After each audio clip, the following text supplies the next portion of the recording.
আসসালামু আলাইকুম তোমাদের সবাইকে। আশা করি তোমরা সকলেই ভালো আছো, সুস্থ আছো। প্রিয় ভাইরা, তোমরা একটু আমাকে জানাবা যে আমার সবকিছু তোমরা ঠিকঠাক মতো শুনতে পাচ্ছ কিনা, আমার সবকিছু ঠিক ক্লিয়ার তোমরা দেখতে পাচ্ছ কিনা, একটু কষ্ট করে আমাদেরকে জানাবা।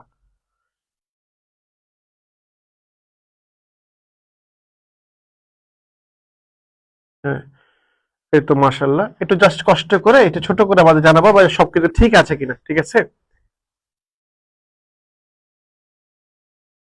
ওকে। সাউন্ড ঠিক আছে কিনা?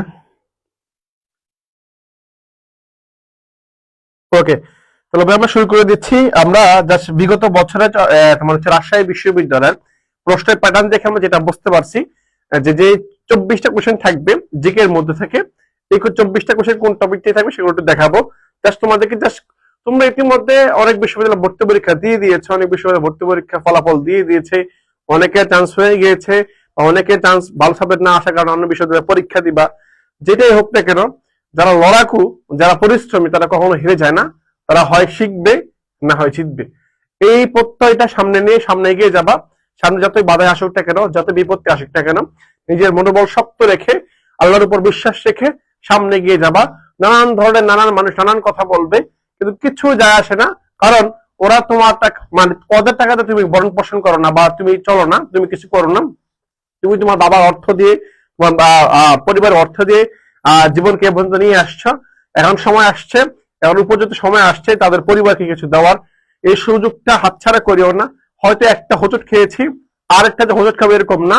ওটা পেরিয়ে যাওয়ার জন্য আমাকে যা কষ্ট করা দরকার, ফার্স্ট টাইমে বা প্রথমবার যে পরীক্ষাগুলো দিয়েছি, এগুলো কোথায় কোথায় ভুল ছিল, কোথায় কোথায় আমার লেখেন ছিল, ওগুলো খুঁজে বাই করতে হবে। দেন পরেরটা পরীক্ষা দিতে হবে। ভুল শুধরাতে হবে আমাদেরকে। একটা কথা আছে যে এক ভুল যদি একাধিকবার করে কখনো সফলতা আসে না। সফলতা আসে তখন যখন তুমি একটা ভুল যখন দ্বিতীয়বার করবা না, তখন সফলতা খুব দ্রুত আসবে। তো যখন একটা ভুল হয়ে গেছে, এই ভুলটা যাতে দ্বিতীয়বার রিপিট না হয়, এই প্রত্যয়ের সামনে সামনে এগিয়ে যাবো ভাইয়া। হ্যাঁ, তোমাদের জন্য দোয়া রইলো। তোমরা অনেক পরিশ্রমী, অনেক পরিশ্রম করছো দীর্ঘদিন ধরে। তোমার যখন শুনি যে অনেকে চান্স পেয়ে যা খুশি হই, বা যখন দেখি অনেকে চান্স হয় তখন ব্যতীত হই। ঠিক আছে ভাইরা, তাহলে আমরা শুরু করছি আমাদের আজকে ক্লাস। ওকে, তাহলে আমাদের আজকে ক্লাসে যে প্রতিপাদ্য বিষয়, আমি প্রথমে আসি। তুমি দেখবা ভর্তি পরীক্ষায় প্রতি বছর এই যে এই টাইপের একটা কোশ্চেন দেওয়া থাকবে। আমি একটা জাস্ট কোশ্চেন দিয়ে শুরু করতেছি। প্রথমে প্রথমে একটা কোশ্চেন দিয়ে শুরু করবো। সেই কোশ্চেনটা কি, সেটা হচ্ছে এটা। কি বলছে, দেশে কোন দেশে এশিয়া এবং ইউরোপের উভয় মহাদেশ অবস্থিত? খেয়াল করছো, কোশ্চেন গুলো কিন্তু সহজ। অর্থাৎ মনে করো এটা হচ্ছে এশিয়া মহাদেশ, হ্যাঁ, মনে করো এটা ইউরোপ মহাদেশ, এটা হচ্ছে এশিয়া মহাদেশ। এই যে এশিয়া, এই এশিয়া, আর হচ্ছে এই যে ইউরোপ, বুঝছো? এই ইউরোপ, এই দুইটা দেশ, এই দুইটা মহাদেশ, এগুলো দুইটাই মহাদেশ। এই দুইটা কি, দুইটা হচ্ছে মহাদেশ, দুইটাই মহাদেশ, বুঝছো? এই দুইটা মহাদেশের মাঝখানে একটা দেশ আছে, একটা শহর আছে, একটা দেশ আছে। ওই দেশের নাম কি? এটা কি আজারবাইজান, এটা কি ইরান, সৌদি আরব, নাকি তুরস্ক? কোশ্চেন করা হয়েছে, বুঝছো? এখন ওকে ভাইয়ারা, ঠিক আছে, সবকিছু ঠিকঠাক।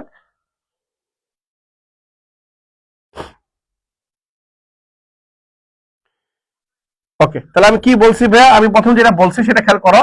এশিয়া এবং হচ্ছে ইউরোপ এর মাঝামাঝি যে একটা দেশ আছে, যারা মানচিত্র সব ধারণা আছে, তোমাকে অবশ্যই রাবিতে পরীক্ষা দেওয়ার আগে অবশ্যই মানচিত্র রিলেটেড ধারণা রাখতে হবে। কারণ এখান থেকে ভর্তি পরীক্ষার প্রশ্ন আসছে, গত বছর আসছে, তার আগের বছর আসছে, তার আগের বছর আসছে। বুঝতে পারছো? আমি তোমাকে এটা প্রশ্ন ক্যাটাগরি হওয়া দিচ্ছি, যাতে তুমি করে তুমি ভালো মতো এটা আয়ত্ত করে ভর্তি পরীক্ষা সুন্দর মতো করতে পারো। এখন খেয়াল করো তো, যে কোন দেশটা ভাই, অনেকে বলছো এটা হচ্ছে ডি নাম্বার, হ্যাঁ তুরস্কর। এখন যদি স্পেসিফিক করে বলে এটা হচ্ছে ইউরেশিয়ার দেশ, কিসের দেশ ভাইয়া? তুরস্ককে বলা হয় ইউরেশিয়া। কি ভাইয়া? ইউরেশিয়া। ইউরেশিয়া মানে দ্যাট মিনস ইউরোপ আর এশিয়া।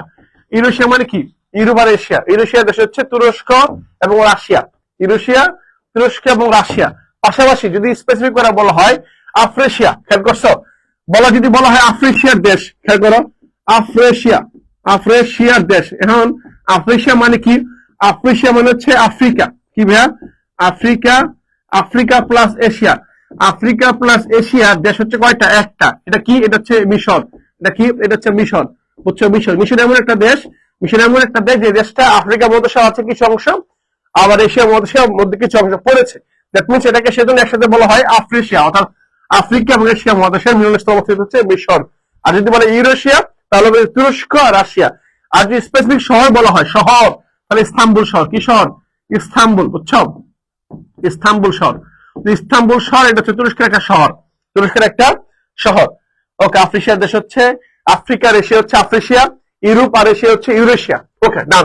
তাহলে উত্তর পাইছি মোটামুটি। উত্তর কি? 2 নাম্বারটা। ঠিক আছে, এরটা আমি কোশ্চেন আসি। দেখো, ভর্তি পরীক্ষা রাবিতে, রাবিতে বিগত 3 বছর, আর ইউতে লাস্ট 3 ইয়ার্স, 3 ইয়ার্স যে কোশ্চেন গুলো আসছে, 3 ইয়ার্স যে কোশ্চেন গুলো আসছে এগুলো দেখে খেয়াল করো। প্রথমে আসছিল, একবার আসছিল স্ক্যান্ডিনেভিয়ান অঞ্চলের দেশ 9 কোনটা, এটা পরীক্ষা আসছে। এখন হয়তো মোটিভেশন পরীক্ষা আসতে হবে, সেটা তোমাকে দেখা দিচ্ছি আমি। দক্ষিণ এশিয়ার দেশ, মানে দক্ষিণ এশিয়া মানে এশিয়া, দক্ষিণ এশিয়ার দেশ কি? বাংলাদেশ, ভারত, পাকিস্তান, নেপাল, ভুটান, মালদ্বীপ, শ্রীলঙ্কা, আফগানিস্তান। এগুলো তোমরা শিখছো। কিভাবে শিখছো? অনেক অনেকভাবে শিখছো। আমি শিখছি হচ্ছে নিপা এমবিবিএস দিয়ে। কি দিয়ে? নিপা, নিপা, নিপা কি দিয়ে? এমবিবিএস, এমবিবিএস মানে কি? এনে নেপাল, আইতে ইন্ডিয়া, পিতে পাকিস্তান, এতে আফগানিস্তান, এমতে মালদ্বীপ, বিতে ভুটান, বিতে বাংলাদেশ, এসে শ্রীলঙ্কা। আমি 8টা ভাবে শিখছি, নিপা এমবিবিএস দিয়ে শিখছি। পরে কি? দক্ষিণ পূর্ব এশিয়া, যেগুলো আমরা কি বলি? যেগুলোকে আমরা কি আসিয়ান বলি। কি বলি? আসিয়ান বলি। আসিয়ান মানে দক্ষিণ পূর্ব এশিয়ার দেশ। খেয়াল রাখো, খেয়াল করলে বুঝতে পারবা। এই যে দক্ষিণ এশিয়ার দেশ, এগুলোকে বলা হয় সার্ক। কি বলা হয়? এগুলোকে বলা হয় সার্কের দেশ। কি দেশ? সার্কের দেশ। আর এই যে দক্ষিণ পূর্ব এশিয়া, এগুলোকে ইংলিশে বলা আসিয়ান। কি বলা হয়?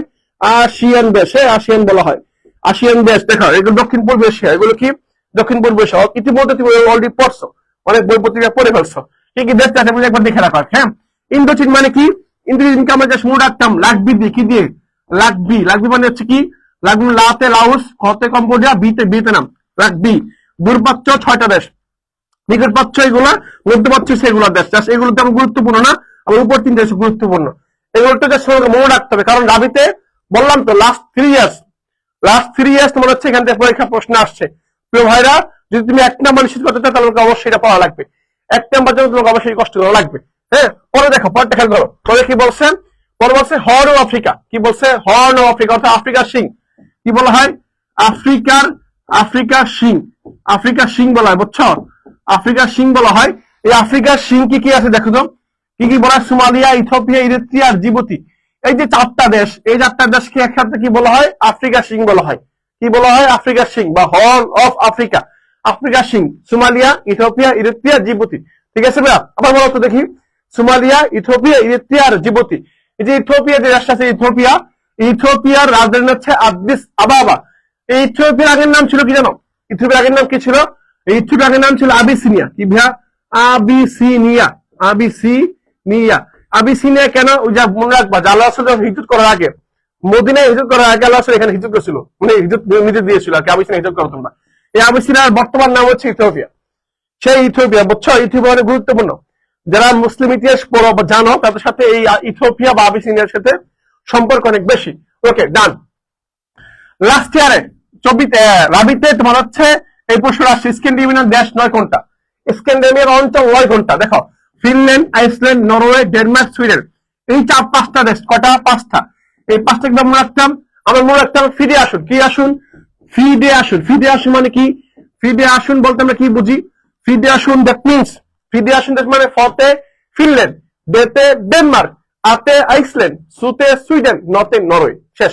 ফিডে আসুন that means Finland, Iceland, Norway, Denmark, Sweden. শেষ, মুখস্থ হয়ে গেল। একেবারে ইজি। তুমি যদি কঠিন করে চিন্তা করো, তুমি যদি কঠিন করে চিন্তা করো তাহলে কঠিন, আর যদি সহজ করে চিন্তা করো সহজ। বুঝতে পারছো? ওকে, পরে দেখো বাল্টিক অঞ্চল। বাল্টিক অঞ্চল মানে কি? ওই যে তুমি দেখবা আমাদের জেনারেশনের মধ্যে আমরা খুব দুর্ভাগ্য যে আমাদের জেনারেশন মামুন আর লাইলার মতো তোমার হচ্ছে মা ছেলে পেয়েছে। মামুন লাইলা তোমার হচ্ছে সন্তান আর মা, এরা সবসময় মাঝে মধ্যে মারামারি লাগে, ঝামেলা হয়। একজন জেলে যায়, একজন ছুটা পায়, একজন হজে যায়, আরেকজন হজে যায় না, মানে নানান ধরনের কাহিনী হয় মা ছেলের মধ্যে। তো মা ছেলের মধ্যে মাঝে মাঝে ঝগড়া লাগে, ফেসবুকে সে মারামারি করে, অনেক কিছু করে ফেলে। তো মা ছেলে যখন কি হয়ে যায়, যখন মা ব্যস্ত হয়ে যায়, তখন মাকে আমরা বলি কি, মা এখন মানে লাইলি, মানে কি লাইলি, বুঝছো? লাইলি এখন কি, লাইলি এখন টিকটক নিয়ে খুব ব্যস্ত, লাইলি এখন কি খুব ব্যস্ত, তার মানে কি লাইলি এখন খুব ব্যস্ত, দ্যাট মিনস লাতে লাগবিয়া, বুঝছো? লাতে লাগবিয়া, লিতে লিথুনিয়া, লিতে কি লিথুনিয়া, আর যে ব্যস্ত মানে হচ্ছে এস্তোনিয়া, তাহলে কি যে এস্তোনিয়া লিথুনিয়া লাগবিয়া বাল্টিক অঞ্চল, বুঝছো? এগুলো হচ্ছে আমার বাল্টিক অঞ্চল। তাহলে বাল্টিক অঞ্চল কয়েকটা, জাস্ট 3টা। লাইলি এখন খুব ব্যস্ত, বুঝছো? মামুনের মা এখন খুব ব্যস্ত, খুব ব্যস্ত। তাহলে লাটভি, এস্তোনিয়া, লিথুনিয়া, লাটভিয়া শেষ। বলকান অঞ্চল মানে কি, আমাদের বাংলাদেশে 3টা পার্বত্য জেলা আছে। কয়টা জেলা আছে? পার্বত্য জেলা কয়টা? 3টা। কি কি? একটা হচ্ছে কি ওই খাবার, খাতে খাগড়াছড়ি, বতে বান্দরবন, রতে রাঙামাটি। খাবার জাস্ট মনে রাখতাম, খাবার দিন কি দিয়ে, খাবার দিয়ে মানে কি খাতে খাগড়াছড়ি, বাতে বান্দরবন, রতে রাঙামাটি, বুঝছো? ওই 3টা হচ্ছে তোমার পার্বত্য অঞ্চল, 3টা। ঠিক একই ভাবে বিশ্বের মধ্যে কি আছে, এরকম বঙ্গন অঞ্চল আছে। বঙ্গা মানে কি, বঙ্গন অর্থ হচ্ছে পার্বত্য অঞ্চল। কি অঞ্চল? পার্বত্য অঞ্চল, পার্বত্য অঞ্চল, বুঝছো? এগুলো পার্বত্য অঞ্চল বলে। তাহলে বঙ্গাল মানে কি, বঙ্গাল মানে হচ্ছে পার্বত্য অঞ্চল। কি অঞ্চল? পার্বত্য অঞ্চল। ওকে, তাহলে দেখো তুর্কি শব্দ বা অর্থ কি, পার্বত্য অঞ্চল। যেমন কি কি অঞ্চলগুলো আছে দেখো, Albania, Bulgaria, Romania, Kosovo, north Macedonia, এই দেশগুলো আছে। একদম গুরুত্বপূর্ণ না, উপরেগুলো গুরুত্বপূর্ণ আর কি, ঠিক আছে? ওকে, পরে দেখি 7 সিস্টার। কি ভাইয়া? 7 সিস্টার। 7 সিস্টার মানে কি? 7 সিস্টার মানে হচ্ছে ভর্তি পরীক্ষা আসে। 7 সিস্টার মানে হচ্ছে ভারতের কোন দিকের, ভারতের উত্তর পূর্ব দিক। কোন দিক? উত্তর আর পূর্ব দিক। কার ভাইয়া? মানে ভারত রাজ্যের, ভারতের একটা দেশ, ইন্ডিয়ার ঠিক উত্তর দিকে এবং পূর্ব দিকে যে 7টা রাজ্য আছে, ওই 7টা রাজ্যকে একসাথে বলা হয় 7 সিস্টার। কি বলা হয়? 7 সিস্টার বলা হয়, মানে 7 বোন বলা হয়। এখন এই 7 সিস্টারের যে রাজ্যগুলো আছে, রাজধানী থেকে পরীক্ষায় রাবিতে আসছে। তাহলে প্রথম শর্ত কি? প্রথম হচ্ছে এই 7 সিস্টার অঞ্চলগুলো ভারতের উত্তর পূর্ব দিকে। প্রথম কথা এটা। পরের কথা আছে রাজ্য কয়টা? রাজ্য 7টা। 7টার মধ্যে মানে 7টার মধ্যে 4টার সাথে সরাসরি সংযোগ আছে বাংলাদেশের। অর্থাৎ মনে করো একটার সাথে একটা কি আছে, এভাবে লেগে আছে, বুঝছো? মানে সম্পর্কে লেগে আছে। এরকম 7টা রাজ্যের সাথে বাংলাদেশের সরাসরি সংযোগ আছে এরকম 4টা। কয়টা ভাইয়া? 4টা। কি কি? একটা ত্রিপুরা, একটা আসাম, এটা মেঘালয়, একটা হচ্ছে মিজোরাম। বাকি হলো কোনটা? বাকি হলো 3টা। এই যে এটা বাদ, এটা বাদ, মানে এটা বাদ। এই 3টা সাথে সংযোগ নাই, এই 3টার সাথে কি নাই? সংযোগ নাই। তার মানে 7 সিস্টার অর্থাৎ 7টা অঞ্চল, ভারতের যে 7টা অঞ্চল আছে, এই 7টা অঞ্চলের মধ্যে 4টার সাথে বাংলাদেশ সরাসরি কি আছে? সংযোগ আছে, সীমানা আছে। বাকি 3টার সাথে কি নাই? কোনো সীমানা নাই। কি কি? মণিপুর, নাগাল্যান্ড, অরুণাচল, এই 3টার সাথে কি নাই? সীমানা নাই। আবার আসি, আবার একটু ক্লিয়ার করি, এই 7 সিস্টারের মধ্যে সে নাই, বুঝছো? এমন একটা অঞ্চল আছে ভারতের, এমন একটা অঞ্চল আছে যে অঞ্চল এখানে নাই। এখানে মানে অর্থাৎ ভারতের উত্তর পূর্ব দিকে না, অর্থাৎ 7 সিস্টারে ভুক্ত না। এরকম একটা অঞ্চল আছে যে অঞ্চলটা কিন্তু বাংলাদেশের সাথে কি সম্পর্কযুক্ত, সেটা কি? পশ্চিমবঙ্গ। মানে সে 7 সিস্টার ভুক্ত না, সে এই ভারতের উত্তর পূর্ব দিকেও না, সে হচ্ছে ভারতের পশ্চিম দিকে। কোন দিকে? উত্তর দিকে, আমাদের পশ্চিম দিকে আর কি। এটা কি? পশ্চিমবঙ্গ।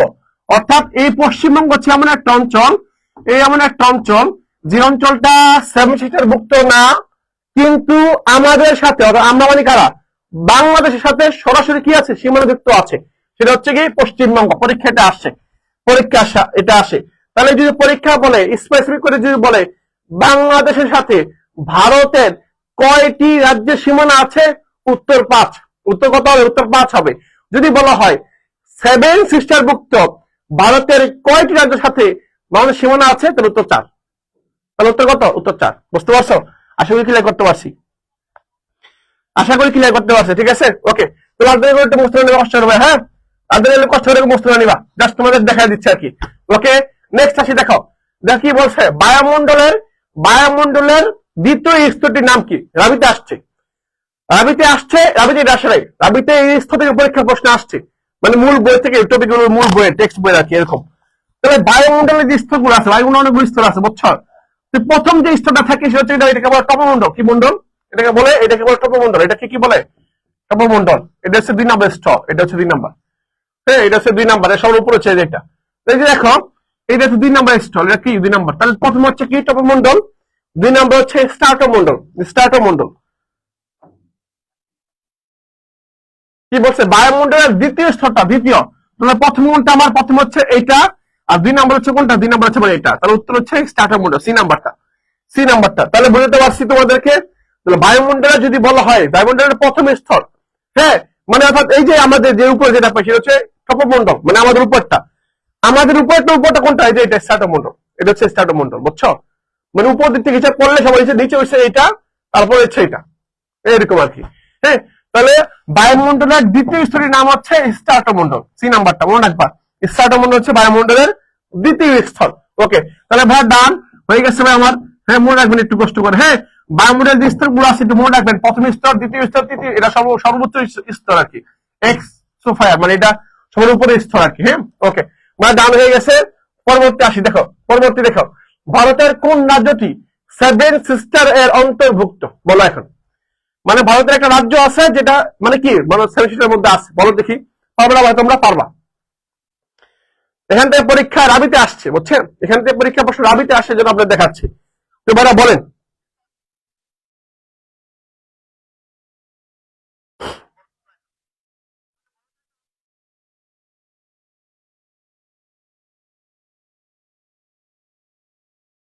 ওকে, প্রিয় ভাইরা বলে ফেলেন এর উত্তর কি হবে।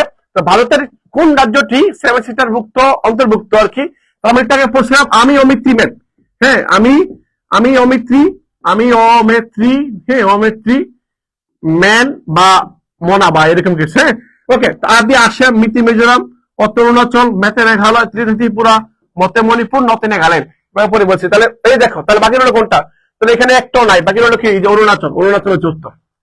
এই নাম্বার হচ্ছে আমার উত্তর, ঠিক আছে? এই নাম্বার হচ্ছে আমার উত্তর, অরুণাচল। এই তো মাসাল্লাহ বেড়ে হচ্ছে, অরুণাচল হচ্ছে আমার কি উত্তর। এই অরুণাচলের সাথে ভারতের কি নাই? এই অরুণাচলের সাথে বাংলাদেশের কোনো সীমানা নাই, বাংলাদেশের কোনো কি নাই, সীমানা নাই। ওকে, পরে দেখেন, একবার দেখাই দিচ্ছি আপনাদেরকে। কয়টি দেশের সাথে আফগানিস্তানের অভিন্ন সীমান্ত আছে? কথাটা বুঝতে হবে আগে আপনাকে, প্রশ্নটা বোঝেন কি বলছে। কয়টি দেশের সাথে আফগানিস্তানের আফগানিস্তানের অভিন্ন সীমান্ত রয়েছে? মানে কি? মানে হচ্ছে আফগানিস্তান এমন একটা দেশ, যে দেশটার চারপাশে কয়টা দেশ আছে, অর্থাৎ তাদের সাথে ঘেঁষে আছে এমন দেশ কয়টা? এমন দেশ কয়টা? অর্থাৎ আফগানিস্তান মনে করেন এটা আছে, এটার সাথে কি কি দেশ ঘেঁষে আছে? এ পাশে কয়টা, এ পাশে কয়টা, উপরে কয়টা আছে, নিচে কয়টা আছে, মানে তার চারিদিকে কয়টা দেশ ঘেঁষে আছে, তার পার্শ্ববর্তী দেশ কয়টা? প্রশ্ন হচ্ছে এটা, বুঝছেন? এখন উত্তরটা করেন দেখি। এই যে দেখেন আমার আফগানিস্তান, এটা আবার কি? এটা হচ্ছে আমার আফগানিস্তান, এই যে এটা, হচ্ছে আমার আফগানিস্তান। ওকে, পাইলাম। আফগানিস্তান যদি পেয়ে যায় তাহলে উত্তর পাওয়া সহজ। দেখেন ম্যাপ দেখা দিচ্ছি আপনাকে, ম্যাপ দেখাই দিলাম। যদি এটা পেয়ে যাই, আপনি দেখেন কেমন উত্তর বাই করবেন। আপনাকে মুখস্থ করতে হবে না। আপনি যদি সারা জীবন মুখস্থ করে আসছেন যে এটা আপনার সাথে এতগুলো সীমান্ত আছে, এগুলো যারা মুখস্থ, তারা বোকা। এগুলো মুখস্থ তারা বোকা, এগুলো মুখস্থ করতে হয় না, এগুলো মুখস্থ বুঝে বুঝে ভাবতে হয়। দেখেন, খেয়াল করেন, এটা হচ্ছে মানে কি আফগানিস্তান, ঠিক আছে? এই যে কাবুল, তার নাম হচ্ছে কাবুল। ওকে, দেখেন তো এই পাশে দেশ পাকিস্তান আছে, তো এটা হচ্ছে 1 নাম্বার। ওকে, 1 নাম্বার পাইলাম। পরে দেখেন এই চায়না আছে, এই লেগে হালকা লেগে আছে, 2 নাম্বার এটা। ওকে, 2 নাম্বার পাইলাম। পরে কি তাজিকিস্তান, এই যে একটা পাইলাম, এটা 3 নাম্বার। এটা কয় নাম্বার? 3। ওকে, 3 পাইলাম। পরে দেখেন উজবেকিস্তান একটু লেগে আছে, উজবেকিস্তান লেগে আছে, উজবেকিস্তান 4 নাম্বার। পরে কি তুর্কমেনিস্তান লেগে আছে, তুর্কমেনিস্তান আছে, তাহলে কি এটা 5 নাম্বার। আর এখানে ইরান লেগে আছে, ইরান, এই যে ইরান আছে, যেখানে একটু ইরান লাগে, তাহলে 6টা পাইলাম। তাহলে উত্তর কয়টা হইলো? উত্তর 6টা। উত্তর কয়টা? উত্তর 6টা। শেষ। কত ইজি ভাই, সহজ করে চিন্তা করেন, আপনি এগুলো পারবেন ভাই, এগুলো একবার পানির মতো সহজ। 6টা। তাহলে উত্তর কয়টা? উত্তর হচ্ছে 6টা। কেন কেমনে পারলাম? একেবারে ইজি। তাহলে উত্তর কয়টা? একবার একটা হচ্ছে পাকিস্তান, একটা হচ্ছে চায়না, একটা হচ্ছে কি তাজিকিস্তান, একটা হচ্ছে উজবেকিস্তান, একটা তুর্কমেনিস্তান, একটা হচ্ছে ইরান। মানে এর উত্তর দিকে সবগুলো হচ্ছে মধ্যপ্রাচ্যের দেশ, হ্যাঁ, মধ্য এশিয়ার দেশ আর কি। আর এখানে চীন, এখানে পাকিস্তান, এখানে ইরান আছে, এখানে ইরানও দেখা যাচ্ছে। হ্যাঁ, তাহলে উত্তর পাইছেন ভাইয়া। উত্তর হচ্ছে 6টা। উত্তর কয়টা? উত্তর হচ্ছে 6টা। কেন বুঝলাম? এই যে উত্তর 6টা।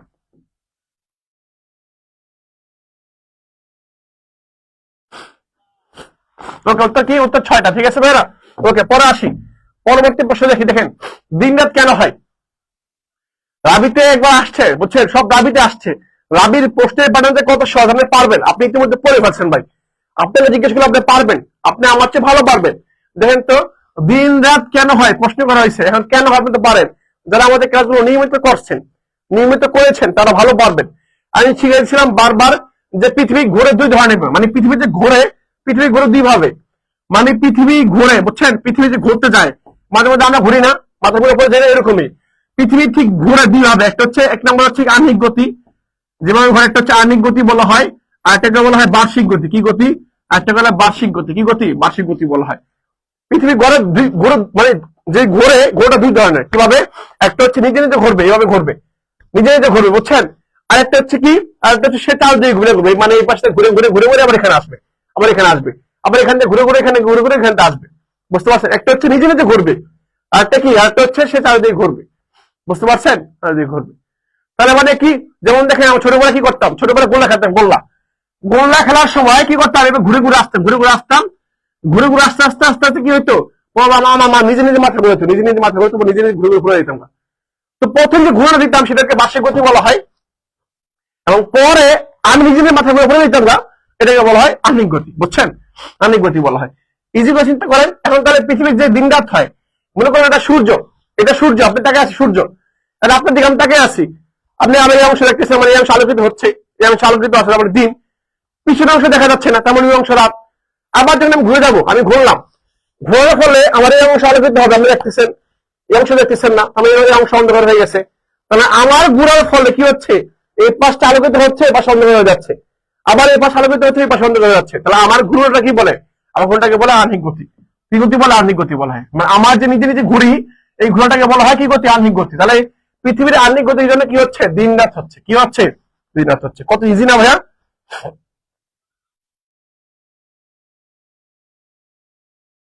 ওকে ভাইয়া, ঠিক আছে, এই তো পেরেছেন আপনার, আলহামদুলিল্লাহ পেরেছেন।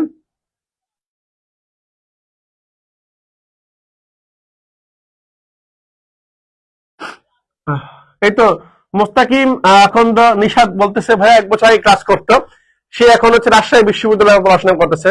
তোমার জন্য দোয়া রইলো ভাইয়া, ঠিকঠাক মতো পড়াশোনা করো, ভালো বাংলাদেশের পড়াশোনা করে বাংলাদেশের একটা ভালো জায়গায় নিজেকে নিয়ে যাও, যাতে তোমার ওই জায়গায় যাওয়ার জন্য সবাই স্বপ্ন দেখে যে আমি ওই জায়গায় আসবো। ঠিক আছে ভাই, তোমার জন্য দোয়া রইলো। ওকে, দেখেন, দিন রাত কেন হয়? দিন রাত হচ্ছে আহ্নিক গতির কারণে হয়। কি গতির কারণে হয়? আহ্নিক গতির কারণে। ক্লিয়ার? শেষ। পরে আসি, দেখেন কোনটি মধ্য এশিয়ার রাষ্ট্র নয়, মধ্য এশিয়ার রাষ্ট্র নয়। দেখেন, মধ্য এশিয়ার রাষ্ট্র নয় বলছে, দেখেন মধ্য এশিয়ার রাষ্ট্র নয় কোনটা, দেখেন আপনার, একটা হচ্ছে আজারবাইজান, একটা হচ্ছে কি তাজিকিস্তান, কাজাকিস্তান আছে আলজেরিয়া। এখন যারা একটু চালাক তারা পেরে ফেলবে, আজারবাইজান এক জায়গায় আর আলজেরিয়া চার এক জায়গায়। দেখি কে পারেন, আপনাকে বলে আজারবাইজান নাকি আলজেরিয়া। দেখেন আপনি এই দুটা শিওর, কাজাকিস্তান আর হচ্ছে আফগানিস্তান, তাজিকিস্তান আর কাজাকিস্তান, এই দুটো সহজ, কারণ এগুলো মধ্য এশিয়ার দেশ।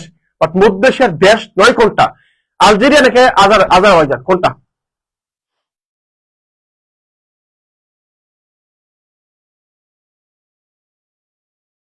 এই তো মাশাল্লাহ।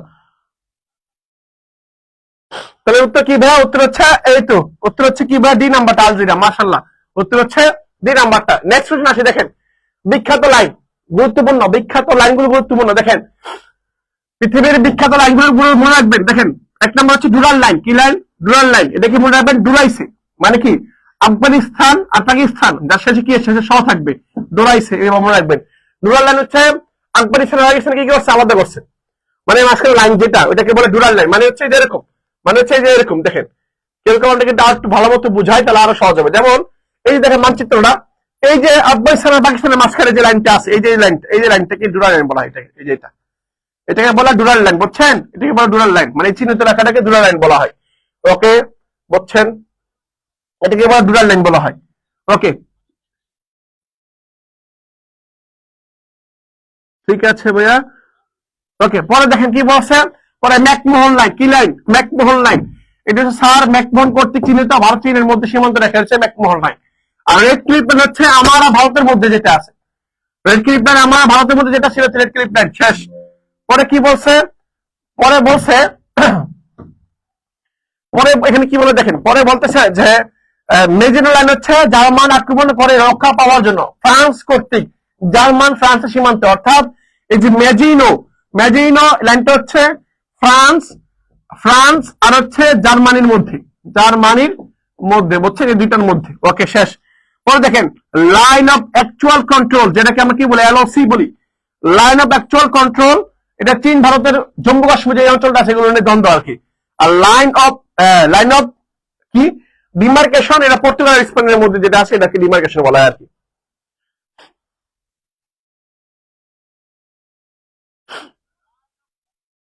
ওকে ভাইয়া, ওকে ঠিক আছে, ডান। তাহলে এটা উত্তর হয়ে গেছে, একটু দেখে রাখবেন, ঠিক আছে ভাইয়া। ওকে, শেষ। পরে আসি, পরে দেখেন ঐতিহাসিক স্থান কারবালার অবস্থান। ঐতিহাসিক স্থান কারবালার অবস্থান কোথায়, ইরাকে না ইরানে? ঐতিহাসিক স্থান কারবালার অবস্থান কোথায় ভাইয়া, ইরান নাকি ইরাক? বলেন। অনেকেই পারবেন বুঝছেন, বলেন ভাইয়া, বলেন।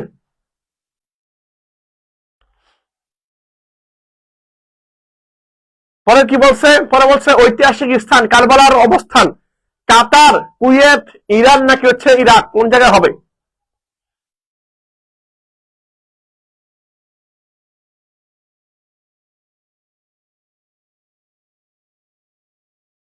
এই তো মাশাআল্লাহ। তাহলে ইরাকের বাগদাদ।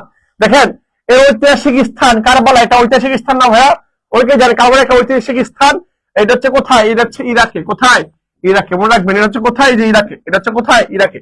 ইরাকের মধ্যে। তাহলে মনে রাখবেন, ভর্তি পরীক্ষায় রাবিতে যদি কোশ্চেন হয় তাহলে পারবেন ইনশাআল্লাহ, যদি আসে। তাহলে কারবালা যদি বলা হয় কোথায়, তাহলে উত্তর হচ্ছে কোথায়? ইরানে। আবার ইরানে দিয়ে দিন না, গোলাপে উত্তর। হ্যাঁ, ওকে, শেষ। পরে দেখেন, পরে দেখা গেলে নিচে কোন দেশটির সঙ্গে সমুদ্র যোগাযোগ নেই, এটা কেন পারবেন? এটা কিভাবে পারবেন? এই উত্তর যদি পারতে হয় তাহলে আপনাকে খেয়াল রাখতে হবে, নিজের কোন দেশের সঙ্গে সমুদ্রের যোগাযোগ নেই মানে কি? মানে হচ্ছে সমুদ্র বলতে বন্দর নাই। মনে করেন আমার দেশ আমার তিন দিকে ভারত, বাট একদিকে কি আছে? একদিকে সমুদ্র বন্দর আছে, সমুদ্র আছে, হ্যাঁ, বঙ্গোপসাগর আছে, তার মানে আমার সমুদ্র আছে। আমরা কি যাতায়াত করতে পারবো। কিন্তু পৃথিবীতে অনেক এমন দেশ আছে যেগুলোর মধ্যে কি নাই, কোনো সীমান্ত নাই, মানে সমুদ্র নাই। চারদিকেই বিভিন্ন দেশ ভূমিষ্ঠ করে আছে, যেমন আফগানিস্তানের মধ্যে কি আছে? আফগানিস্তান বললাম, আফগানিস্তান চারদিকে সরকার ঘিরে আছে, মানে এখানে কোনো সমুদ্র নাই, এখানে বের হওয়ার কোনো রাস্তা নাই, মানে সমুদ্র যাতায়াত কোনো রাস্তা নাই, বুঝছেন? এই যে দেখেন, তাহলে কোন দেশটির সঙ্গে সমুদ্র যোগাযোগ নেই যদি বলা হয়, সমুদ্র যোগাযোগ নেই, তাহলে উত্তর হবে কোনটা? থাইল্যান্ডের মধ্যে, থাইল্যান্ড পুরো দ্বীপের মধ্যে অবশ্যই সমুদ্র আছে। ফ্রান্সের মধ্যে সমুদ্র, কারণ কি ফ্রান্স ভূমধ্যসাগরের মধ্যে। জাপানও কি আছে? জাপান তো পুরোটাই প্রশান্ত সাগরের মাঝখানে, তাহলে এটার মধ্যেও আছে। তাহলে বাকি রইল কোনটা? ভুটান। উত্তর কি? উত্তর ভুটান। উত্তর কেন ভুটান হবে? কারণ ভুটানের একদিকে আমরা, উপরের দিকে নেপাল, পাকিস্তান আছে, হ্যাঁ, আবার একদিকে ভারত আছে, চীন আছে। তাহলে ভুটান এমন একটা দেশ যার চারদিকে স্থল বেষ্টিত, হচ্ছে স্থল দ্বারা মানে করা আছে, বেষ্টিত করা আছে। এই ভুটানের সাথে কিনা সমুদ্র সংযোগ নাই, তার মানে এটার সাথে কিনা সমুদ্রের কোনো কিনা সংযোগ নেই। উত্তর হচ্ছে এটা, ভুটান। উত্তর হচ্ছে আমার ভুটান। কেন পারলাম? বুঝছেন তো কিভাবে পড়তে হয়? তাহলে প্রশ্ন বুঝবেন, সমুদ্র যোগাযোগ নাই মানে হচ্ছে কার নাই, মানে এই এমন একটা দেশ যে দেশটা পুরো চারদের সাথে কি সংযুক্ত আছে, মানে কোন দেশের সাথে মানে আলাদা নাই, সবার সাথে সীমানা আছে। হ্যাঁ, তাহলে এটা পড়তে হলে আপনাকে মানচিত্র পড়তে হবে। এগুলো পড়তে হলে আপনাকে অবশ্যই মানচিত্র দেখতে হবে, নাহলে উপায় নাই, কোনো উপায় নাই ভাইয়া। ওকে, পরে দেখেন, পারস্য উপসাগর ও ওমান উপসাগরকে পৃথক করেছে। চিন্তা করছেন, এটা প্রণালী থেকে আসছে, এটা প্রণালী থেকে আসছে ভাইয়া, প্রণালী। হ্যাঁ, সরি, এটা প্রণালী থেকে আসছে, কিন্তু বলতে হবে প্রণালী কোনটা। দেখেন, বলেন আমাকে প্রিয় ভাইরা, একটু কষ্ট করে বলেন যে প্রণালী থেকে যেহেতু প্রশ্ন আসছে, প্রণালী মানে কি? প্রণালী মানে হচ্ছে, মনে রাখবেন, প্রণালী বলছে না, সরি, প্রণালী বলছে, প্রণালী বলছে, এই প্রণালী মানে কি? প্রণালী মানে হচ্ছে দুইটি সাগরকে, অর্থাৎ দুইটি সাগর একসাথে করবে, একসাথে করবে, মানে প্লাস করবে। আর দুইটা দেশ স্থলভাগ, বুঝছেন, স্থলভাগ কি করবে? আলাদা করে ফেলবে, আলাদা মাইনাস করে ফেলবে, আলাদা করে ফেলবে, ভাগ করে ফেলবে। এখানে বোঝার বলে আপনাকে প্রণালী মানে কি? প্রণালী মানে হচ্ছে পানি রাশি কি করবে? একসাথে করবে, আর স্থল কি করবে? আলাদা করে ফেলবে। যেমন দেখেন, খেয়াল করেন, এই যে মাটি আর এই যে মাটি, দেখছেন, এই যে মাটি আর এই যে মাটি, হ্যাঁ, কিন্তু এই মাটি আর এই মাটি কি করছে? আলাদা করে ফেলছে, তফাৎ করে ফেলছে না? তফাৎ করছে কে? পানিতে। তার মানে এই যে এখানকার পানি আর এখানকার পানি মিশছে, কিসের মাধ্যমে? প্রণালীর মাধ্যমে। এই যে এখানে প্রণালী, যে এটা যে প্রণালীটা, যে মাঝখানে ফারাকটা হইলো, এটাকে বলা হয় হরমুজ প্রণালী। কি প্রণালী? হরমুজ। কি বলা হয়? হরমুজ প্রণালী। হরমুজ কি প্রণালী ভাইয়া? এটাকে বলে হরমুজ প্রণালী। কারণ কি? এর নাম আছে, পৃথিবীতে অনেক নাম আছে। যেমন বলা হয় পক প্রণালী। আমাকে বলতে পারেন পক প্রণালী কোথায়? কে বলতে পারবেন? আপনার তো পড়ে ফেলছেন, আপনি ইতিমধ্যে পড়ে ফেলছেন, শিখে ফেলছেন, দেখে ফেলছেন। আমাকে একটু বলেন তো ভাইয়া, পক প্রণালী কোথায়? পক প্রণালী কোন কোন দেশকে আলাদা করছে? পক প্রণালী কোন কোন দেশকে আলাদা করছে কি বলতে পারবেন? পক প্রণালী, ঠিক আছে। প্রণালী কাজ কি? প্রণালী কাজ হচ্ছে কি? দুইটা সমুদ্রকে একসাথে করা, আর দুইটা দেশকে কি করা? আলাদা করে ফেলা। দুটো দেশকে কি করা? আলাদা করে ফেলা। তাহলে প্রণালী কাজ পেলাম আমরা, প্রণালী কাজ পেয়ে ফেলছে। এখন আমাকে বলেন পক প্রণালী কোথায়? ভাইয়া পক প্রণালী, পক, এই যে পক, হ্যাঁ পক প্রণালী, বুঝছেন? পক প্রণালী কোথায়? পক প্রণালী কোথায়?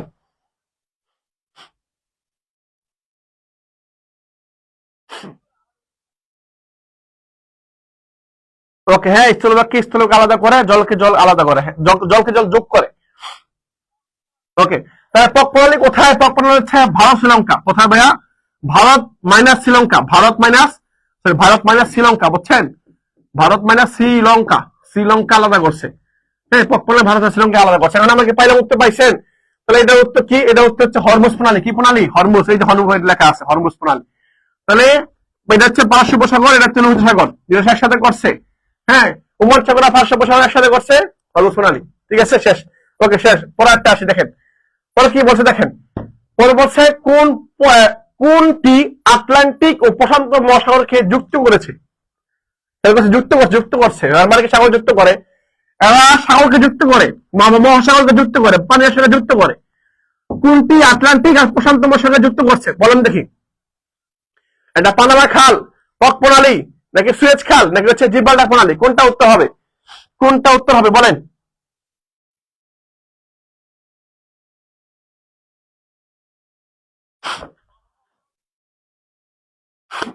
ওকে, তাহলে দেখেন কোনটি আটলান্টিক ও প্রশান্ত, যদি বলা হয় আটলান্টিক প্রশান্ত দুইটাই মহাসাগর, দুইটা বড় বড় মহাসাগর, এই দুইটা মহাসাগরকে আলাদা করে যোগ করছে। দেখেন এটা হচ্ছে প্রশান্ত, দেখেন লেখা আছে এখানে প্রশান্ত মহাসাগর, লেখা সুন্দর মতো লেখা আছে। এটাকে প্রশান্ত মহাসাগর, আর এটা হচ্ছে ক্যারিবিয়ান সি। না, এই ক্যারিবিয়ান সি হচ্ছে আটলান্টিক মহাসাগরের একটা শাখা আর কি, অংশ আর কি। এটা পুরোটা হচ্ছে আটলান্টিক মহাসাগর। পুরোটা কি? পুরোটা আটলান্টিক, বুঝছেন? পুরোটা আটলান্টিক। এখন এখানে একটা সাগর, এখানে একটা সাগর, মাঝখানে কি মাটি? না, মাঝখানে মাটি বা স্থলভাগ। এখন এখানে একটা ফারাক আছে, এখানে একটা রাস্তা আছে, বুঝছেন? এখানে একটা রাস্তা আছে, এই যে একটা রাস্তা আছে এখানে, এই যে রাস্তাটা দেখতে পাচ্ছেন আপনাকে, জানি না, এই যে দেখেন এই যে অংশ, এই যে একটা অংশ, এই যে একটা অংশ, এই যে অংশটা, এটা হচ্ছে প্রণালী, বুঝছেন? এই প্রণালী কি করছে? আলাদা করে ফেলছে। এই প্রণালী কি করছে? এই অঞ্চল এই অঞ্চল আলাদা করছে, এবং এই পানি আর এই পানি মিলাই ফেলছে।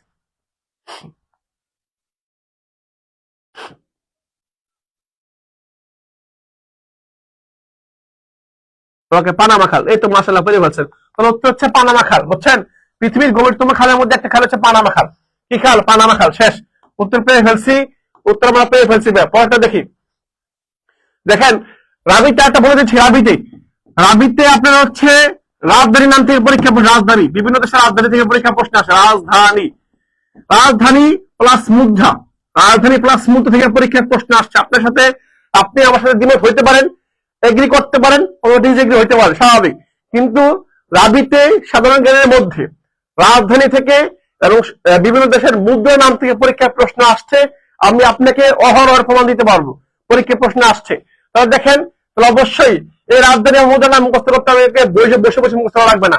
আপনি আপনার সামনে মানচিত্র রাখবেন, পোলার টেবিল মানচিত্র রাখবেন, ওই পোলার টেবিল মানচিত্র রাখবেন, কি রাখছে এখানে, কোন দেশটা কোথায় আছে একটু দেখি আমরা, বুঝছেন? এই মানচিত্রের দিকে তাকায় থাকবেন, মুখস্থ হয়ে গেছে। এগুলো এমনি মুখস্থ হয় না, ওই টাকা থেকে মুখস্থ করতে হবে।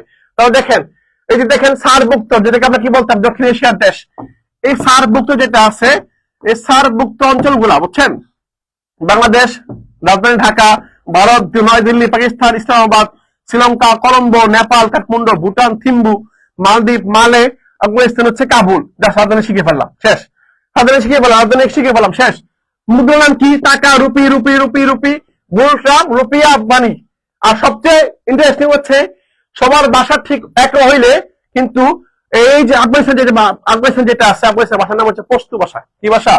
আফগানিস্তানের ভাষার নাম হচ্ছে পশতু ভাষা। ঠিক আছে, কি ভাষা ভাইয়া? পশতু ভাষা। শেষ, ভাষার নাম হচ্ছে পশতু ভাষা। ক্লিয়ার? তাহলে এটা মনে রাখবেন, শেষ। এটা এই অংশ শেষ। পরে দেখেন, পরে কি বলছে, মোট কয়টি বিষয়ে নোবেল পুরস্কার দেওয়া হয়? মোট কয়টি বিষয়ে নোবেল পুরস্কার দেওয়া হয় প্রশ্ন করা হয়েছে।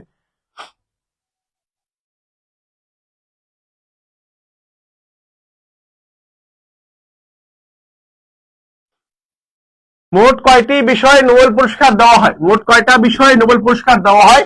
দেখো, একটা, দুইটা, তিনটা, চারটা, পাঁচ, ছয়টা। দেখেন, এক নম্বর কি? এক নম্বর শান্তি, বুঝছেন? এক নম্বর শান্তিতে দেওয়া হয়, সাহিত্যে দেওয়া হয়, সাহিত্যে দেওয়া হয়। পরে হচ্ছে কি, চিকিৎসায় দেওয়া হয়, চিকিৎসায় দেওয়া হয়, চিকিৎসা, রসায়ন, রসায়ন, পদার্থ, পদার্থ, হ্যাঁ পদার্থ দেওয়া হয়। পরে অর্থনীতি আছে, অর্থনীতি, হ্যাঁ অর্থনীতি আছে, অর্থনীতি। আরেকটা কি আছে ভাই? অর্থনীতি আছে, অর্থনীতি, পদার্থ, রসায়ন, হ্যাঁ চিকিৎসা, একটা ভুলে গেছি। হ্যাঁ ছয়টা, মোট ছয়টা বিষয় আপনার কি দেওয়া হয়? ছয়টা বিষয় আপনার শান্তিতে পুরস্কার দেওয়া হয়। ছয়টা, কয়টা ভাইয়া? ছয়টা। সাহিত্য, শান্তি, চিকিৎসা, রসায়ন, পদার্থ, অর্থনীতি, হ্যাঁ এগুলো পাইলাম। ওকে, তাহলে ছয়টা বিষয় কি দেওয়া হবে? এই ছয়টা বিষয় হচ্ছে আমার, ওই যে একজন বলছে ভাইয়া 7 - 1, ব্রাজিল -1 থেকে করলে সেটা 6 উত্তর হয়। তাহলে মোট কয়টা বিষয়? 6টা বিষয়। আর বর্তমান যিনি নোবেল পুরস্কার পেয়েছে তার নাম হচ্ছে মাচাদো। 2025 সালে যিনি নোবেল পুরস্কার পেয়েছে তার নাম হচ্ছে মাচাদো। তিনি হচ্ছে ভেনেজুয়েলার, কোথাকার? ভেনেজুয়েলা, বুঝছো? ভেনেজুয়েলা, ভেনেজুয়েলার নাগরিক, ভেনেজুয়েলার নাগরিক, ঠিক আছে? কোন হচ্ছে ভেনেজুয়েলার নাগরিক। শেষ। ওকে, পরে দেখেন, পরে দেখেন জুলাই সনদটা দেখি, আর একটু সাম্প্রতিক দেখি, একটু সাম্প্রতিক দেখি। জুলাই সনদটা দেখেন, খেয়াল করেন। বাংলাদেশের রাষ্ট্র পুনর্গঠনের নতুন চুক্তির নাম হচ্ছে জুলাই সনদ। কি সনদ? জুলাই সনদ। এই জুলাই সনদটা বাস্তবায়ন হবে জাস্ট আপনি যদি গণভোট হা দেন।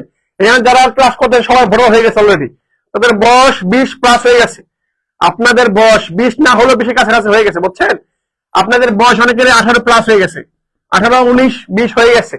তারা আপনাদের অধিকাংশ বড় হয়ে গেছেন। যারা বড় হয়েছেন তারা অবশ্যই গণভোটে কি দিবেন? গণভোটে যাতে আপনার পরবর্তী সরকারের ফেসিস না হইতে পারে, হ্যাঁ পরবর্তী সরকারের হাসিনা না হইতে পারে, হাসিনা মতো আচরণ না করতে পারে, সেজন্য আমরা সবাই কি করবেন? গণভোটের মধ্যে কি দিবেন? গণভোটে হা দিবেন, হা ভোট দিবেন, বুঝছেন? হা ভোট দিবেন। হা ভোট দিলে আর এটা কখনো হবে না, ঠিক আছে? হা ভোট দিলে হবে না।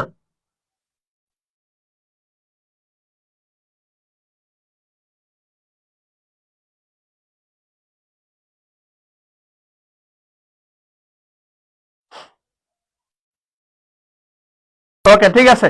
তাহলে কি করবেন? গণভোটে হা দিবেন। দেখেন, ভালো করেন, ভারতের যে ভোটাভুটি হবে সেই ভোটে কি দিবেন? হা দিবেন। জুলাই সনে রাষ্ট্রপক্ষে স্বাক্ষর করে কে করছেন? কার্যকর হয় 13 নভেম্বর থেকে। স্বাক্ষর করা দল ও জোট হচ্ছে 25টা। কয়টা? 25টা জোট। কয়টা জোট? 25টা জোট। এখান থেকে পরীক্ষা প্রশ্ন আসবে, বুঝছেন? রাবিতে সামগ্রী থেকে পরীক্ষা প্রশ্ন আসবে, বেশি করে জুলাই থেকে পরীক্ষা প্রশ্ন আসবে। মোট পৃষ্ঠা কয়টা? 52টা। সনদ বাস্তবায়ন অঙ্গীকারের নাম হচ্ছে 7টা। কয়টা? 7টা। সংস্কার প্রস্তাবের দফা হচ্ছে 84টা। প্রণয়ন অংশগ্রহণকারী দল হচ্ছে জোট হচ্ছে 33টা। দল কয়টা? তোমার হচ্ছে 33টা। দল কয়টা? 33টা মোট, মানে প্রণয়নকারী আর কি দল। জুলাই সনদ এটা বাস্তবায়ন হচ্ছে গণভোটের মাধ্যমে। কিসের মাধ্যমে? গণভোটের মাধ্যমে বাস্তবায়ন হবে আর কি। কি কি হবে? দেখেন, পরীক্ষা আসতে পারে গণভোট, গণভোট দিয়ে পরীক্ষা প্রশ্ন আসতে পারে, গণভোট দিয়ে পরীক্ষা প্রশ্ন আসতে পারে। গণভোট হলে কি হতে পারে?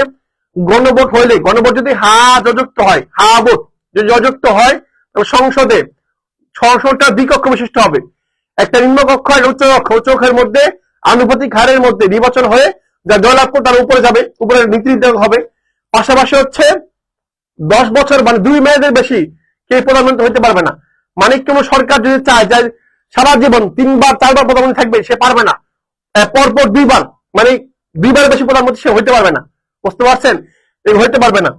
এবং হচ্ছে বিচার বিভাগ এবং বাংলাদেশের যে নির্বাচনগুলো হবে সেই নির্বাচনগুলো হচ্ছে, প্রত্যেকবার নির্বাচন যেগুলো হবে এগুলো তত্ত্বাবধায়ক সরকারের অধীনে হবে, অর্থাৎ কোনো দলীয় সরকারের অধীনে হবে না, বুঝছেন? যার কারণে রাতের ভোট রাতে হবে না, মানে রাতের ভোট দিনের ভোট রাতে হবে না, হ্যাঁ এটা হবে না। সেজন্য আমরা কি করবেন? আমরা জুলাই, আপনার গণভোট দিবেন, গণভোটে হা দিবেন। কেন দিবেন বলে দিলাম, কারণগুলো বললাম। এটা আমাদেরই লাভ, এটা আমার দিন শেষে আমাদেরই লাভ। কারণ হচ্ছে যদি তত্ত্বাবধায়ক সরকারের অধীনে নির্বাচন হয় তাহলে গণভোট কে দিতে পারবে না। পাশাপাশি হচ্ছে কেউ ফ্যাসিস্ট হইতে পারবে না, যে ক্ষমতা পাওয়ার দেওয়া হইতে পারবে না, হ্যাঁ আমাদের উপর জুলুম করতে পারবে না।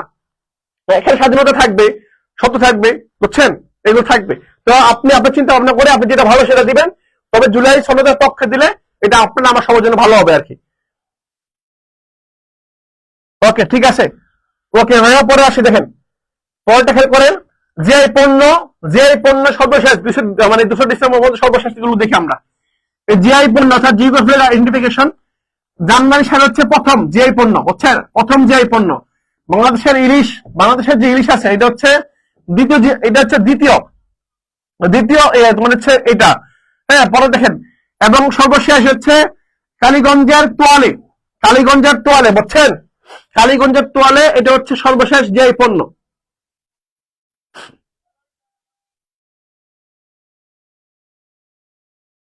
ওকে ভাইয়া ঠিক আছে।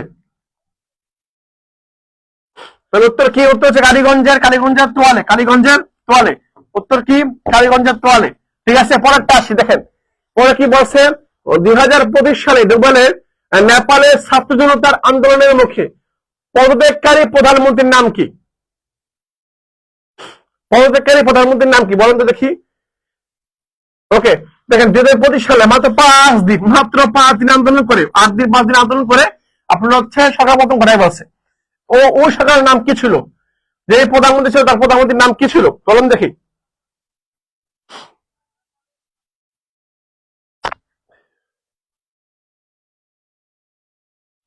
ওকে তাহলে নেপালের বলেন একটু ভাই দেখি 25 সালে যে আন্দোলনটা হয়েছিল, হ্যাঁ গত বছর যে আন্দোলনটা হয়েছিল, এই আন্দোলনের মধ্যে যে সরকারের পতন হয়, যে প্রধানমন্ত্রী পতন হয় তার নাম কি ছিল? তার নাম ছিল কেপি শর্মা ওলি, না? কেপি শর্মা ওলি। ঠিক আছে, উত্তর পেয়ে গেছে আমরা। দেখি বাংলাদেশের সরকারের সর্বোচ্চ আয়, দেখেন বাংলাদেশ সরকার সর্বোচ্চ আয় করে যেই খাত থেকে, মনে রাখবেন বাংলাদেশের আমরা হচ্ছে সরকার সবচেয়ে বেশি রেভিনিউ পায়, সবচেয়ে বেশি আয় করে হচ্ছে এই মূল্য সংযোজন কর। হ্যাঁ, ভ্যালু এডেড ট্যাক্স, এটাকে আমরা বলি ব্যাট, বলি ব্যাট। এই ব্যাট থেকে করে ব্যাট, বিএটি ব্যাট। হ্যাঁ, BAT VAT, value aided tax মানে এরকম মূল্য সংযোজন কর থাকে। অর্থাৎ আমরা যে পণ্য কিনি, যে খাবার কিনি, যে আসবাবপত্র কিনি, এগুলো কেনার জন্য আমরা কি করি? সরকারকে ভ্যাট দিই। মনে করেন একটা সরকার একটা দাম, মনে করেন একটা জিনিসের দাম হচ্ছে 8 টাকা। 8 টাকা হলে যদি 10 টাকা হয়, 100 টাকা হয়, 1 টাকা লেনদেন করলে এখানে সরকারকে 1 টাকা ভ্যাট দিতে হয়, আমাদেরকে ভ্যাট দিতে হয়। এই যে ভ্যাট, এটাকে বলা হয় মূল্য সংযোজন কর। মূল্য সংযোজন কর, এখান থেকে সবচেয়ে বেশি কি করে? আয় করে সরকার। সরকারের সবচেয়ে বেশি আয় করে হচ্ছে এখান থেকে। কয় নাম্বার?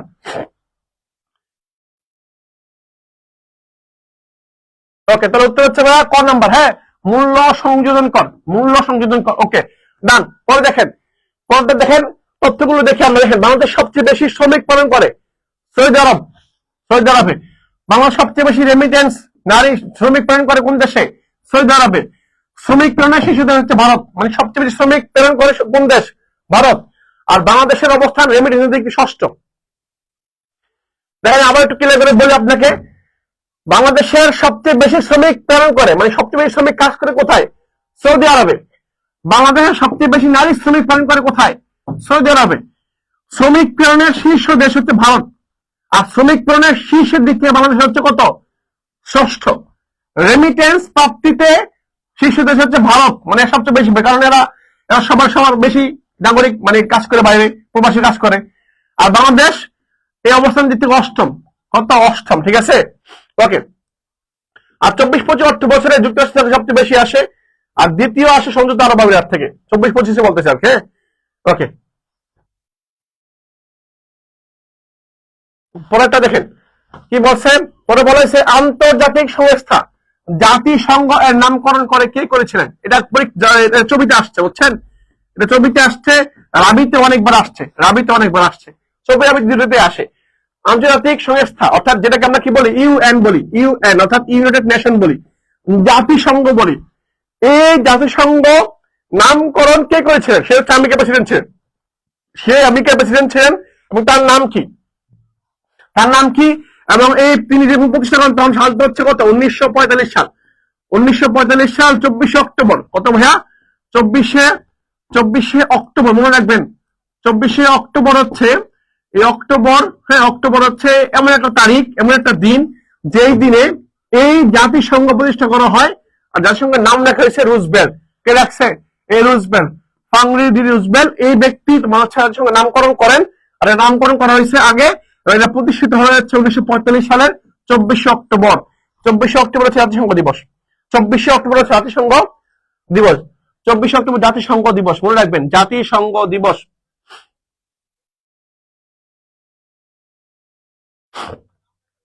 ওকে, শেষ। পরে দেখেন পরে কি বলছেন, জাতিসংঘের মহাসচিব অ্যান্টনিও গুতেরেস, বর্তমান যিনি মহাসচিব আছেন, তার বাসা কোথায়, তিনি কোন দেশের নাগরিক, তিনি কোন দেশের নাগরিক বলেন। জাতিসংঘের মহাসচিব অ্যান্টনিও গুতেরেস, উনি বাংলাদেশে আসছেন 2 বার, এবং উনি বর্তমান কোন দেশের নাগরিক, উনি কোন দেশের নাগরিক বলেন। হ্যাঁ, উনি হচ্ছে সেনেগাল, পর্তুগাল, নাকি অস্ট্রিয়া, নাকি হচ্ছে হাঙ্গেরি, কোন দেশের নাগরিক সে? উত্তর হচ্ছে পর্তুগাল। এইটুকু। তাহলে এই জাতিসংঘের যিনি মহাসচিব বর্তমান আছেন, 2 বারের মেয়াদে আছেন, উনি হচ্ছে জাতিসংঘের বর্তমান পর্তুগাল নাগরিক। কোন দেশের নাগরিক ভাইয়া? সে হচ্ছে পর্তুগাল নাগরিক। পর্তুগালের কোন দেশের ভাইয়া? সে হচ্ছে বি নাম্বার উত্তর, পর্তুগাল নাগরিক, পর্তুগালের নাগরিক। ক্লিয়ার ভাইয়া? উত্তর হয়েছে কিনা একটু বলিয়েন, আপনার পারছেন কিনা? পর্তুগাল নাগরিক, পর্তুগালের নাগরিক। হ্যাঁ, রোনালদো হচ্ছে এই দেশের ছেলে। ওকে, পরবর্তী দেখি ক্ষুদ্র ঋণ ও গ্রামীণ ব্যাংক। ক্ষুদ্র ঋণ ও গ্রামীণ ব্যাংক, গ্রামীণ ব্যাংকের ধারণা বাংলাদেশের প্রথম বাইরে যে দেশ চালু করে সেটা হচ্ছে মালয়েশিয়া। মালয়েশিয়া বিশ্বের যে দেশ গ্রামীণ ব্যাংকের আদলে, গ্রামীণ ব্যাংকের মতো যে দেশে ক্ষুদ্র ঋণ চালু করে সেটা জাপান। দেখেন গ্রামীণ ব্যাংকের ধারণা নিয়ে চালু করছে, ধারণাটা নিয়েছে কারা? মালয়েশিয়া। আর ব্যাংকে ঋণ চালু করছে কারা? জাপান। ডক্টর মোহাম্মদ ইউনূসের গ্রামীণ ব্যাংকের সূচনা পর্বে জোব্রা গ্রাম, যেখানে আমি দাঁড়িয়ে আছি, বুঝছেন, এটা গ্রামের নাম জোব্রা গ্রাম, আমি যেখানে দাঁড়িয়ে আছি এটা জোব্রা গ্রাম। এই জোব্রা গ্রামে প্রথম ঋণ গ্রহণ করেন, আর তার নাম হচ্ছে কি? তার নাম হচ্ছে সুফিয়া বেগম। হ্যাঁ, এরকম সুফিয়া কামাল না, সে সুফিয়া বেগম। ওকে, গ্রামীণ ব্যাংকের কর্মসূচি ক্ষুদ্র ঋণ, ঋণ গ্রহণ, সেচ গ্রহণ, মৎস্য খামার সহ অন্যান্য জিনিসে কি দেয়? তারা ঋণ দিয়ে থাকে আর কি, তারা এখানে ঋণ দিয়ে থাকে। ওকে, ঠিক আছে। পরে দেখেন এসডিজি, লাস্ট কোশ্চেন, মেবি আমার ক্লাসের লাস্ট কোশ্চেন। এসডিজির পুনরুক্তি, এটা পরীক্ষা আসে, অনেকবার পরীক্ষা আসতেছে, বারবার এখান থেকে কোশ্চেন আসে। বলেন এসডিজি পুনরুক্তি, পরীক্ষা আসতে পারে এসডিজি। দেখেন ভাই, পুরো ভাষা সবাই উত্তর করবে। লাস্ট কোশ্চেন আমার আছে ক্লাসের লাস্ট কোশ্চেন একটু বলবেন যে ভাই এই যে এসডিজি যেটা আছে, এই এসডিজির পুনরূপটা কি? লাস্ট সবাই একটু বলবেন। এসডিজি সাকসেসেবল নাকি সাকসেসফুল, সাস্টেইনেবল নাকি সাস্টেইনেবল ডেভেলপমেন্ট গোলস, নাকি substantial development goals, successful development goals, successive development goals, কোনটা?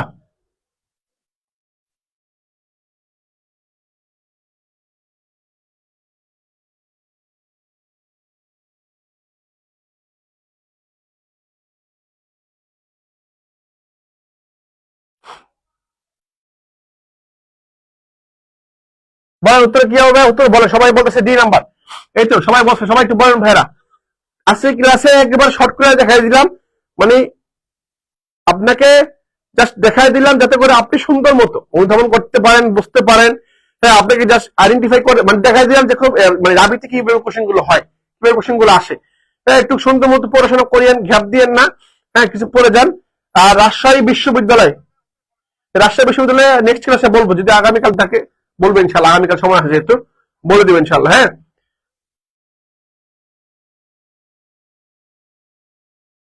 তাহলে পরীক্ষা সুন্দর মতো দিবেন, ঘাবড়াবেন না, ভয় পাবেন না। আপনি যেগুলো পড়ে আসছেন, পরীক্ষা যাবেন, সেগুলো পরীক্ষাতে থাকবে। আপনি ভয়ের কারণে পিছু পড়েছেন, আপনি যে ভয় পান, এই ভয় কারণে সমস্যাগুলো তৈরি হয়। তো ভয় পাবেন না, ভয় আমাদের খেয়ে ফেলে, বুঝছেন। ভয় করা যাবে না, ভয় করলে জয় করা যায় না। আপনি নির্ভয়ে নিশ্চিন্তে পরীক্ষা দিবেন, শান্ত হয়ে পরীক্ষা দিবেন, ভয় পাবেন না। ভয়কে জয় করতে হবে। আপনার জন্য অফুরন্ত দোয়া রইল। আপনি পরীক্ষা দিন, ভালো করুন, ভালো একটা ফলাফল করুন। অবশেষে দিন শেষে হলেও সাকসেস এর লিস্টে নিজের নামটা থাকুক, সেই প্রত্যাশা করি, সেই স্বপ্ন দেখি, সে আশা করি যাতে আপনার নামটা ওই সাকসেস যে রেটটা হবে, যে পেটটা হবে, ওই পেটে যাতে আপনার নামটা থাকে। দোয়া আপনার জন্য। দেখা হবে কোন এক জায়গায়, কোন এক প্রান্তে। আল্লাহ হাফেজ, আসসালামু আলাইকুম।